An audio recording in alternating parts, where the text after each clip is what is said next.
കഴിഞ്ഞ ക്ലാസ്സിൽ നമ്മൾ മാറ്റിയെടുക്കാവുന്ന ഹൃദ്രോഗ കാരണങ്ങൾ, അതായത് കൊറോണറി റിസ്ക് ഫാക്ടേഴ്സിനെ പറ്റി ചർച്ച ചെയ്തു.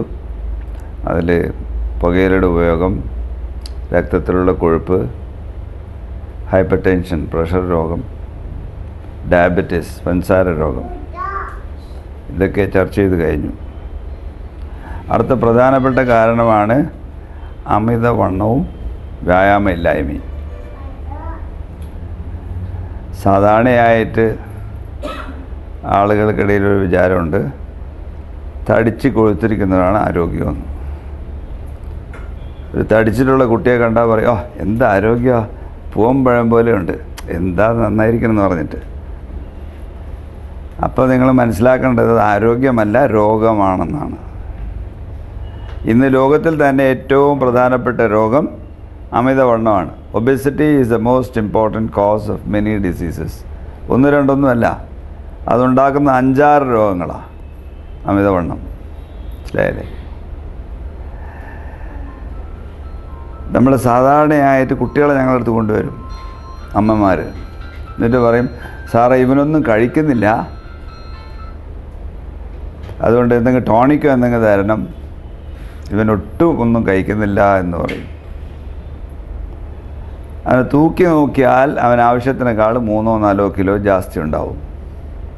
എന്നാലും അതിൻ്റെ അച്ഛനും അമ്മയ്ക്കും അത് പോരാ, അവനെ തടിപ്പിച്ചേ മതിയാവും. ഇങ്ങനെ തടിപ്പിച്ചിട്ട് ആ കുട്ടിക്ക് എന്താണ് സമ്മാനം കൊടുക്കുന്നത് എന്നുള്ളത് ആ മാതാപിതാക്കൾ അറിയുന്നില്ല.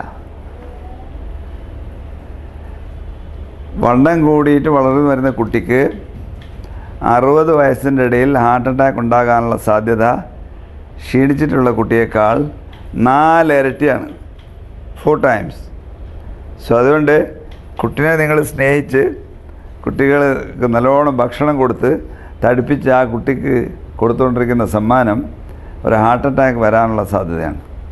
അതുകൊണ്ട് ആദ്യം മനസ്സിലാക്കുക, ക്ഷീണിച്ചിരിക്കുന്നതാണ് ആരോഗ്യം, തടിച്ചിരിക്കുന്നത് രോഗമാണ്.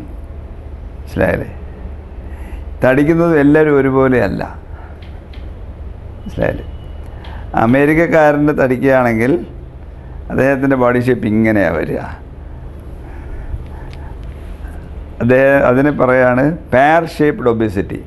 പെയർ എന്ന് പറയുന്നൊരു ഫ്രൂട്ട് ഉണ്ടല്ലോ, അതിൻ്റെ ഷേപ്പാണ് അവർക്ക് കിട്ടുക, അമേരിക്കക്കാർക്കും യൂറോപ്പിലുള്ളവർക്കും. നമ്മൾക്ക് അങ്ങനെയല്ല.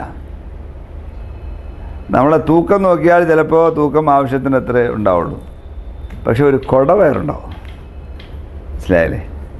തൂക്കം കൂടുതലില്ലാത്ത ആളുകളിലും ഒരു കുടവയറുണ്ടാവും. അതിനെയാണ് പറയണത് ആപ്പിൾ ഒബേസിറ്റി എന്ന്. ഈ ആപ്പിളിൻ്റെ ഷേപ്പാണ് അത്, അല്ലെങ്കിൽ ട്രങ്കൽ ഒബേസിറ്റി, ഇല്ലെങ്കിൽ വിസറൽ ഒബേസിറ്റി എന്ന് പറയും. ഇന്നത്തെ അറിവനുസരിച്ചിട്ട് ഇതാണ് ഹാർട്ട് അറ്റാക്കിൻ്റെ ഒരു പ്രധാന കാരണമെന്നാണ് കണ്ടുപിടിക്കപ്പെട്ടിരിക്കുന്നത്. മനസ്സിലായില്ലേ? പണ്ട് കാലത്ത് നിങ്ങൾ ഡോക്ടറെ കാണാൻ പോയാൽ നിങ്ങളുടെ പൾസ് നോക്കും, പ്രഷർ നോക്കും, ടെമ്പറേച്ചർ നോക്കും. ഇത് 3 നോക്കാറുണ്ടായിരുന്നുള്ളൂ. കുറച്ച് കാലം കഴിഞ്ഞപ്പോൾ നിങ്ങളെ തൂക്കവും നോക്കാൻ തുടങ്ങി. കുറച്ച് കഴിഞ്ഞപ്പോൾ മനസ്സിലായി, തൂക്കം മാത്രം നോക്കിയതുകൊണ്ട് എന്താ കാര്യം? ഒരാൾക്ക് 6 അടി പൊക്കം ഉണ്ടാവും, പിന്നെ ഒരാൾക്ക് 4 അടി പൊക്കം ഉണ്ടാവും. 6 അടി പൊക്കമുള്ള ആൾക്ക് ഏതായാലും 4 അടി പൊക്കമുള്ള ആൾക്കാൾ കൂടുതൽ തൂക്കം ഉണ്ടാവും. അതുകൊണ്ട് അത് മാത്രം നോക്കിയതുകൊണ്ട് കാര്യമായിട്ട് ഒന്നും മനസ്സിലാക്കാൻ സാധിക്കില്ല എന്നുള്ളതുകൊണ്ടാണ് പിന്നീട് ഈ ബോഡി മാസ് ഇൻഡെക്സ്, അതായത് നിങ്ങളുടെ പൊക്കത്തിനനുസരിച്ചുള്ള തൂക്കമാണോ എന്നുള്ള റേഷ്യോ BMI എന്ന് പറയും. യൂറോപ്പിലും അമേരിക്കയിലുള്ള ആളുകൾക്ക് BMI 18 - 24 വരെയാണ്. മനസ്സിലായല്ലേ? ഇന്ത്യ ഭൂഖണ്ഡത്തിലും ഒരുപാട് സർവേകളും ഗവേഷണങ്ങളും നടത്തിയിട്ട് ഇന്ത്യക്കാർക്ക് 24 വരെ വേണ്ട, 22 വരെ മതി എന്നുള്ളതാണ് കണക്കാക്കപ്പെട്ടിരിക്കുന്നത്. അതുകൊണ്ട് BMI നോക്കാൻ തുടങ്ങി. കുറച്ച് കഴിഞ്ഞപ്പോൾ നടുവിൻ്റെ ചുറ്റളവും താഴത്തെ ചുറ്റളവും, വേസ്റ്റ് ഹിപ്പ് റേഷ്യോ, അത് 1 കൂടുതലാണെങ്കിൽ കേടാണെന്ന് മനസ്സിലായി. ഇപ്പോൾ ഏറ്റവും പ്രധാനപ്പെട്ട കണക്ക് നോക്കുന്നത് ഈ നടുവിൻ്റെ ചുറ്റളവാണ്. നടുവിൻ്റെ ചുറ്റളവ് കൂടിയാൽ ഹാർട്ട് അറ്റാക്ക് വരാനുള്ള സാധ്യത കൂടുതലാണെന്നാണ്. ലോകത്തിൽ ഒരുപാട് സർവേകൾ നടത്തി, ഒരുപാട് ഗവേഷണങ്ങൾ നടത്തി, ഓരോ രാഷ്ട്രത്തിലുള്ള സ്ത്രീക്കും പുരുഷനും എത്ര നടുവിൻ്റെ ചുറ്റളവ് വേണമെന്നുള്ളത് നിശ്ചയിച്ചിരിക്കുന്നത്. ഓരോ രാഷ്ട്രത്തിനും വ്യത്യസ്തമാണ്. ഇന്ത്യക്കാർക്ക് പുരുഷന്മാർക്ക് 90 സെൻറ്റിമീറ്ററും സ്ത്രീകൾക്ക് 80 സെൻറ്റിമീറ്ററുമാണ്. അതുകൊണ്ട് നിങ്ങളുടെ നടുവിൻ്റെ ചുറ്റളവ് ഇതിനേക്കാൾ കൂടുതലാണെങ്കിൽ നിങ്ങൾക്ക് ഹാർട്ട് അറ്റാക്ക് വരാനുള്ള സാധ്യത കൂടുതലാണെന്നാണ്. മനസ്സിലായില്ലേ? വണ്ണം കൂടിയാൽ ഞാൻ നേരത്തെ പറഞ്ഞതുപോലെ ഒരു രോഗമല്ല 5-6 രോഗങ്ങളാണ് ഉണ്ടാകുക. വണ്ണം കുറച്ച് കഴിഞ്ഞാൽ മരുന്നുകളില്ലാതെ തന്നെ ഈ 5-6 രോഗങ്ങളെ ഒരു പരിധിവരെ കൺട്രോൾ ചെയ്യാൻ സാധിക്കുമെന്നുള്ളത് ഒരുപാട് ഗവേഷണങ്ങൾ കാണിച്ചിട്ടുണ്ട്. ഞാൻ റിയാദിലുണ്ടായിരുന്ന കാലത്ത് അവിടുത്തെ ലേബർ മിനിസ്റ്റർ ഒരു 5-6 കൊല്ലം എൻ്റെ പേഷ്യൻ്റായിരുന്നു. എല്ലാ 2 ആഴ്ച കൂടുമ്പോഴും എന്നെ കാണാൻ വരും. അദ്ദേഹം രാജകുടുംബത്തിൽപ്പെട്ട ആളായിരുന്നില്ല. അദ്ദേഹം ഇംഗ്ലീഷ് പഠിച്ച് PhD ഒക്കെ എടുത്ത് അങ്ങനെ വന്ന മന്ത്രിയായിരുന്നു. എല്ലാ 2 ആഴ്ച കൂടുമ്പോൾ വരികയാണെങ്കിലും അയാൾ 120 കിലോ തൂക്കം, പ്രഷർ ഒരിക്കലും കൺട്രോളല്ല, പഞ്ചസാര ഒരിക്കലും കൺട്രോളല്ല, കൊളസ്ട്രോൾ ഒരിക്കലും കൺട്രോളല്ല, യൂറിക് ആസിഡ് ഒരിക്കലും കൺട്രോളല്ല, ഹാർട്ടിൻ്റെ വേദന കുറഞ്ഞിട്ടില്ല, മുട്ടുവേദന കൊണ്ട് നടക്കാൻ വയ്യ. ഇത്തരം രോഗങ്ങൾ അദ്ദേഹത്തിന് ഉണ്ടായിരുന്നു. ഇത് 2 ആഴ്ച കൂടുമ്പോൾ വന്നാലും ഒരിച്ചിരി പോലും വ്യത്യാസം ഉണ്ടാവില്ലായിരുന്നു ഒരിക്കലും. അങ്ങനെയുള്ളപ്പോൾ ഇടയ്ക്കൊന്ന് എൻ്റെ അടുത്ത് വന്ന് പറയും, ഡോക്ടറെ എന്നെ ഒന്ന് അഡ്മിറ്റ് ചെയ്യണമെന്ന്.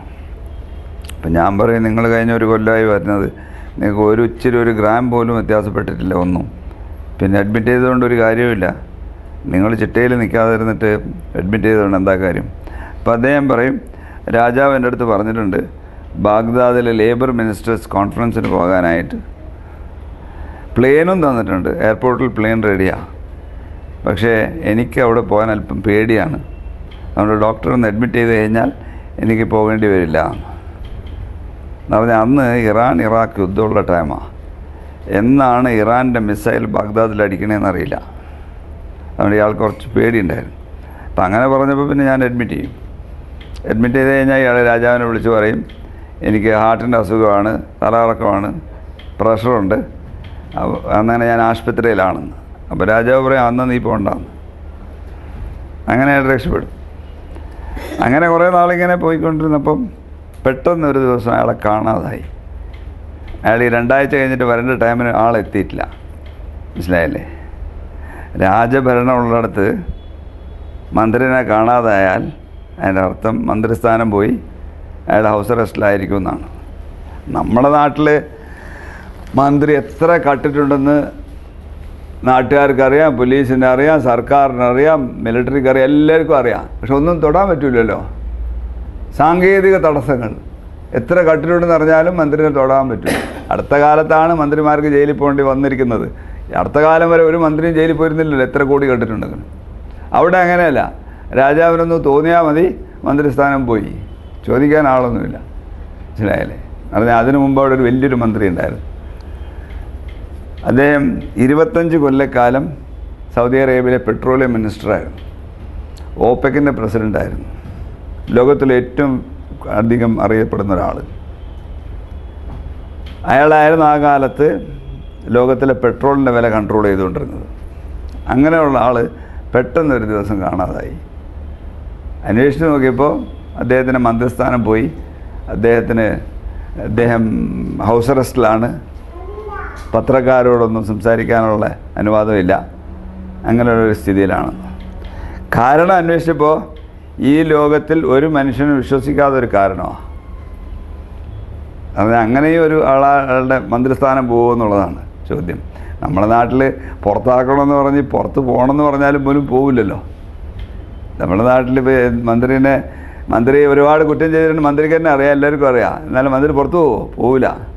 എങ്ങനെയായാലും പിടിച്ചു തൂങ്ങാൻ നോക്കും. അപ്പം അങ്ങനെ അന്വേഷിച്ചപ്പോൾ ലണ്ടനിലൊരു മ്യൂസിയമുണ്ട്, മാഡം ടുസാഡ്സ് വാക്സ് മ്യൂസിയം എന്ന് പറയും. അത് ലോകത്തിലെ ഏറ്റവും അറിയപ്പെടുന്ന ആളുകളുടെ പ്രതിമകൾ മെഴുകുകൊണ്ടുണ്ടാക്കി സ്ഥാപിക്കും. എത്ര വലിയ ആളായാലും ഉണ്ടാവില്ല, ലോകത്തിൽ അറിയപ്പെടണം. പോപ്പുലാരിറ്റി റേറ്റിങ്ങിൽ ഒരു ലെവലിൻ്റെ മുകളിലെത്തണം, എന്നാലേ അവിടെ സ്ഥാപിക്കുകയുള്ളൂ. നിർഭാഗ്യവശാൽ ആ പെട്രോളിയം മിനിസ്റ്ററുടെ പ്രതിമ അവിടെ സ്ഥാപിച്ചു എന്ന് പറഞ്ഞാൽ ലോകത്തിലെ ഏറ്റവും അറിയപ്പെടുന്ന ആളായിരുന്നു. രാജാവിൻ്റെ പ്രതിമ അവിടെ വെച്ചില്ല. അപ്പം രാജാവിൻ്റെ കോർട്ടിലുള്ള ഒരാൾ രാജാവിൻ്റെ അടുത്ത് പോയി പറഞ്ഞു, നിങ്ങളെ മന്ത്രിയുടെ പ്രതിമ അവിടെ വെച്ചിട്ടുണ്ട്, നിങ്ങളുടെ പ്രതിമ വെച്ചിട്ടില്ല, അതുകൊണ്ട് മന്ത്രി നിങ്ങളെക്കാളും വലുതായിപ്പോയി, ഇനി അയാളെ വെച്ചുകൊണ്ടിരിക്കാൻ പറ്റില്ല. അങ്ങനെയാണ് സൗദി രാജാവ് അയാളെ മന്ത്രിസ്ഥാനത്ത് നിന്ന് മാറ്റിയത്. പക്ഷേ ഈ ലണ്ടനിലുള്ളവരെ കുറ്റം പറഞ്ഞിട്ട് കാര്യമില്ല. അവർക്ക് അവരുടെ ഒരു പോളിസിയുണ്ട്. ആ പോളിസി അനുസരിച്ചിട്ട് പോപ്പുലാരിറ്റി റേറ്റിങ്ങിൽ ഒരു ലെവലിൽ നിന്ന് മുകളിൽ വന്നാൽ മാത്രമേ അവിടെ വെക്കാൻ പറ്റുള്ളൂ. എത്ര വലിയ ആളായാലും വെക്കൂല. മനസ്സിലായല്ലേ? ഇതിന് മുമ്പത്തെ ബ്രിട്ടീഷ് പ്രധാനമന്ത്രി ആരായിരുന്നു? Who was the last prime minister of England? Who was the last prime minister of England? ഇപ്പോഴത്തതല്ല, ഇതിന് മുമ്പത്തത്. Yes, who was the last prime minister of England? ഓ, ആര്? ടോണി ബ്ലെയർ പോയിട്ട് കൊല്ലങ്ങൾ കുറേ ആയി. അതിനുശേഷം വാലറി മേജർ അങ്ങനെയുള്ളവരൊക്കെ വന്നു. അതൊക്കെ പോട്ടെ, ടോണി ബ്ലെയറിൻ്റെ കാലമൊക്കെ കഴിഞ്ഞു. ഗോർഡൻ ബ്രൗൺ ആരാ? Gordon brown. നിങ്ങൾക്ക് ഒരാൾക്കും അറിഞ്ഞൂടാ. അപ്പോൾ അയാൾക്ക് ഒരു പോപ്പുലാരിറ്റിയും ഇല്ല. ഇപ്പോഴത്തെ പ്രൈം മിനിസ്റ്റർ ആരാ? Who is the present prime minister of England? ഞാൻ നേരത്തെ പറയാറുണ്ട്, നമ്മുടെ ആളുകൾ പത്രത്തിൽ വായിക്കുന്ന വാർത്തകളൊക്കെ അല്ല, ഇന്ത്യയിൽ നിന്നല്ല. നമ്മുടെ നാട്ടിലിപ്പോൾ ആളുകൾ പേപ്പർ വന്ന ഉടനെ ആദ്യം നോക്കണത് എവിടെ ഐസ്ക്രീമുണ്ട്, എവിടെ ഇതെന്നുള്ളതല്ലേ. അല്ലാതെ വേറെ ആദ്യം രാവിലെ പേപ്പർ കണ്ടാൽ ആദ്യം നോക്കണത് അതാ, ഈ എവിടെ എവിടെ പുതിയ പുതിയ ഇതുണ്ടെന്നുള്ളത്. നമ്മുടെ നാട്ടിലെ ഏറ്റവും പ്രധാനപ്പെട്ട വാർത്ത അതാ. ഇത് അവിടെ ഒന്നും ഇതൊരു വാർത്തയല്ല, അവിടെ സാധാരണ നടക്കുന്ന സംഗതികളാണ്. അതിന് വലിയ വാർത്തയാക്കേണ്ട ആവശ്യമൊന്നുമില്ല. ഇവിടെ നമ്മളെ വാർത്ത, പ്രധാനപ്പെട്ട വാർത്ത ഇതാണ്. അതുകൊണ്ട് എന്താ, ജനറലായിട്ട് ഒരാൾക്ക് ഒരു കാര്യം പറഞ്ഞുകൂടാ. ഇപ്പോഴത്തെ ആളുടെ പേര് ഡേവിഡ് കെമറൂൺ എന്നാണ്, ഇപ്പോഴത്തെ പ്രൈം മിനിസ്റ്റർ. ഈ ഗോർഡൻ ബ്രൗണിൻ്റെ പ്രതിമ അവിടെ ഉണ്ടാക്കിയിട്ടുണ്ട്, ഗോഡൗണിൽ കൊണ്ടുവച്ചിട്ടുണ്ട്. ഇതിൻ്റെ അകത്ത് വെച്ചിട്ടില്ല. ബ്രിട്ടീഷ് പ്രധാനമന്ത്രിയാണ്, ലണ്ടനിലുള്ള മ്യൂസിയമാണ്, എന്നിട്ട് പോലും ബ്രിട്ടീഷ് പ്രധാനമന്ത്രിയുടെ അവിടെ വെച്ചിട്ടില്ല. ബ്രിട്ടീഷുകാർക്ക് ഏറ്റവും ദേഷ്യമുള്ള ആളുകൾ ആരെയാ അവർക്ക് ഏറ്റവും കൂടുതൽ ദേഷ്യം? ഫ്രഞ്ചുകാരെയാ. അവർക്ക് എപ്പോഴും യുദ്ധം ഉണ്ടായിരുന്നൊരു ഇതാണ്. അടുത്തടുത്ത രാജ്യങ്ങളാണ്. ഇന്ത്യ പാകിസ്ഥാൻ പോലെയാണ് ബ്രിട്ടനും ഫ്രാൻസും. മനസ്സിലായില്ലേ? കുറച്ച് നാളുകൾക്ക് മുമ്പ്, ഒരു 2-3 കൊല്ലങ്ങൾക്ക് മുമ്പ്, ഒരു രാജ്യത്തലവൻ അദ്ദേഹത്തിൻ്റെ കാമുകിയുമായിട്ട് ഇന്ത്യയിൽ വന്നു. ഭാര്യനല്ല, കാമുകിനെ കൊണ്ടുവന്നു. ആരായിരുന്നു? അയാൾ ഇക്കൊല്ലം ആ കാമുകിനെ തന്നെ ഭാര്യയാക്കിയിട്ട് കൊണ്ടുവന്നു. കഴിഞ്ഞ പ്രാവശ്യം വന്നപ്പോൾ കാമുകിനെ കൊണ്ടുവന്നതുകൊണ്ട് ഗവൺമെൻറ് ഓഫ് ഇന്ത്യ അദ്ദേഹത്തിന് താജ്മഹൽ കാണാൻ അനുവദിച്ചില്ല, താജ്മഹലിലോട്ട് പോകാനുള്ള പെർമിഷൻ കൊടുത്തില്ല. ഇപ്രാവശ്യം താജ്മഹലിലോട്ട് പോകാനുള്ള പെർമിഷൻ കൊടുത്തു. ആരായിരുന്നു? അറ്റ്ലീസ്റ്റ് ഇതങ്ങ് അറിയുമെന്ന് വിചാരിച്ചു. ബിക്കോസ് ഇതൊരു രസമുള്ള കഥയാണല്ലോ, എല്ലാവരും ഇത് വായിക്കും, മറ്റത് വായിക്കൂല. ഗോർഡൻ ബ്രൗണിനെ പറ്റി വായിക്കൂല ആരും, പക്ഷെ ഇതൊരു രസമുള്ള കഥയല്ല, അതുകൊണ്ട് വായിക്കുന്നു. ഇതും അറിയാൻ പാടില്ല. യെസ്, അതേ വായിക്കുള്ളൂ. Nicolas Sarkozy. ആരാ? Nicolas Sarkozy, French president. അയാളുടെ പ്രതിമ അവിടെ വെച്ചിട്ടുണ്ട്. അയാളുടെ പ്രതിമ ഈ ലണ്ടനിലെ മ്യൂസിയത്തിൽ വെച്ചിട്ടുണ്ട്. എന്താ, ആളുകൾ അറിയപ്പെടുന്നുണ്ട്. ഇയാൾ ഈ കുസൃതി കാണിക്കുന്ന ആളായതുകൊണ്ട് ലോകം മുഴുവൻ അറിയും. അതുകൊണ്ട് അയാളുടെ പ്രതിമ വെച്ചിട്ടുണ്ട്.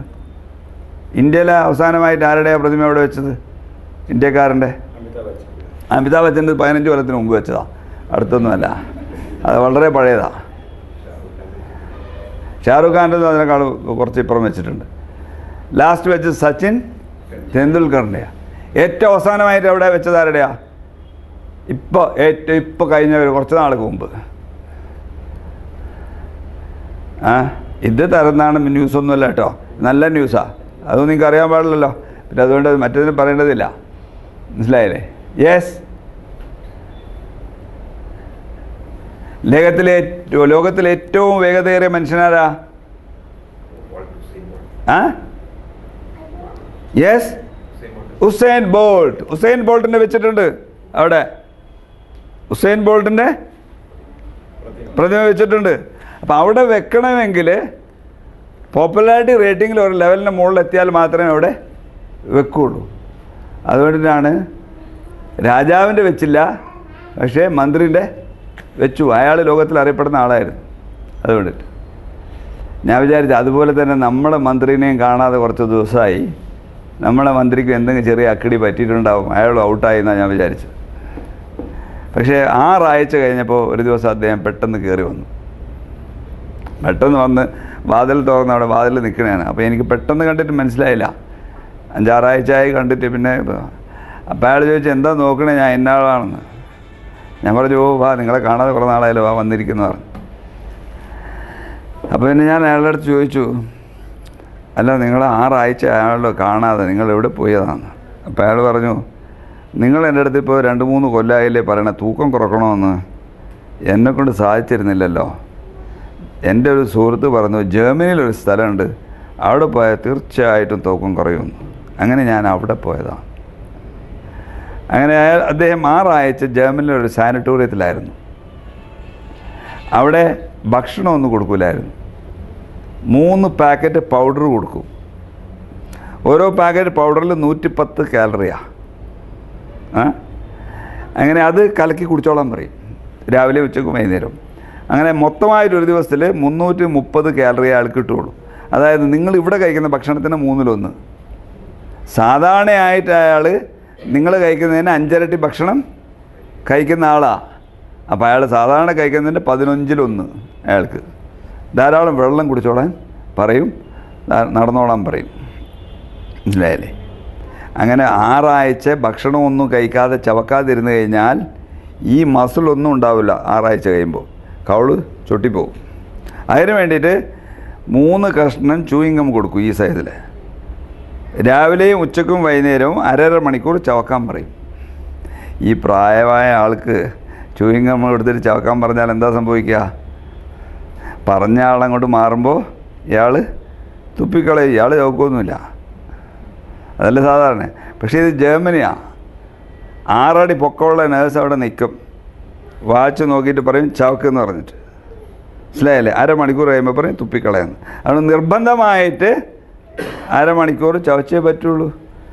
അപ്പോൾ അങ്ങനെ ചെയ്ത് കഴിഞ്ഞാൽ 6 ആഴ്ച കഴിയുമ്പോൾ ഈ മസിലൊന്നും കേടായിട്ടുണ്ടാവില്ല. എത്ര തൂക്കം കുറഞ്ഞിട്ടുണ്ടെങ്കിലും ഈ കവിള് ചൊട്ടിയിട്ടുണ്ടാവില്ല, മുഖത്തിൻ്റെ ഷേപ്പ് മാറില്ല. അയാൾ ഈ 6 ആഴ്ച കൊണ്ട് 30 കിലോ തൂക്കം കുറഞ്ഞു.